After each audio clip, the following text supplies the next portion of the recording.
1917 সালে লেনিনের রুশ বিপ্লব পৃথিবীর বুকে তৎকালীন সোভিয়েত ইউনিয়নকে এক পরাশক্তিতে পরিণত করেছিল। দ্বিতীয় বিশ্বযুদ্ধে স্ট্যালিন যদি রেড আর্মিকে মাঠে না নামাতো, তাহলে হয়তো ইউরোপ হিটলারের নাৎসি বাহিনীর দখলে চলে আসত।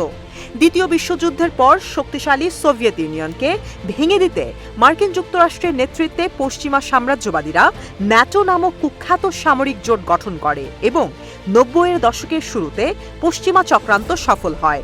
ভেঙে পড়ে সোভিয়েত ইউনিয়ন, গঠিত হয় রাশিয়ান ফেডারেশন। কথা ছিল রাশিয়ার সার্বভৌমত্ব ক্ষুণ্ণ হয় এমন কোনো অঞ্চলে প্রবেশ করবে না ন্যাটো, কিন্তু সে কথা রাখেনি তারা। নতুন শতাব্দীর রাশিয়ান লৌহমানব ভ্লাদিমির পুতিন যখন রাশিয়ার হারানো জৌলুস উদ্ধারে ব্যস্ত, ঠিক তখনই ইউক্রেনকে ব্যবহার করে রাশিয়ায় আগ্রাসন চালানোর পরিকল্পনা করে বসে যুক্তরাষ্ট্রের নেতৃত্বাধীন পশ্চিমাদের কুখ্যাত এই সামরিক জোট।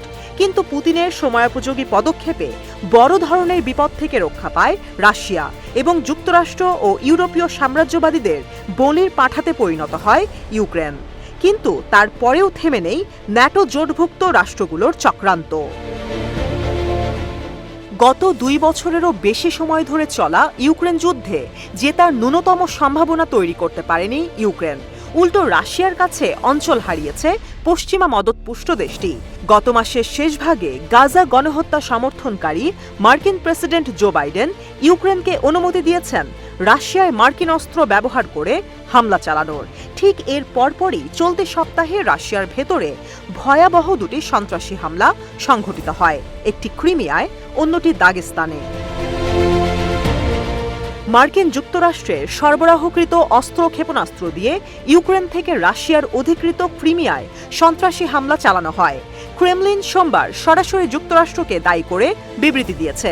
এছাড়াও রাশিয়ার পররাষ্ট্র মন্ত্রণালয় মার্কিন রাষ্ট্রদূত লিন ট্রেসিকে তলব করে বলেছে, ওয়াশিংটন রাশিয়ার বিরুদ্ধে হাইব্রিড যুদ্ধ চালাচ্ছে এবং সংঘাতের একটি পক্ষ হয়ে উঠেছে। মার্কিন যুক্তরাষ্ট্রের প্রতি কড়া হুঁশিয়ারি উচ্চারণ করে রুশ পররাষ্ট্র মন্ত্রণালয় আরও বলেছে, কঠিন প্রতিশোধমূলক ব্যবস্থা রাশিয়ার পক্ষ থেকে অবশ্যই গ্রহণ করা হবে।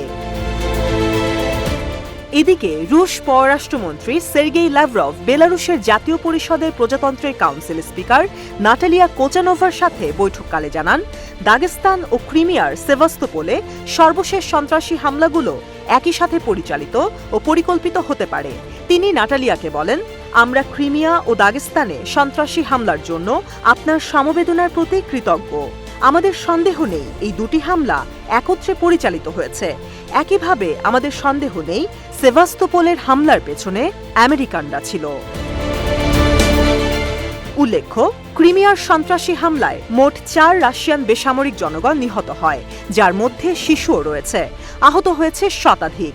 দাগেস্তানে সন্ত্রাসী হামলায় 20 জন নিহত হয় এবং আহত হয় 26 জন বেসামরিক নাগরিক।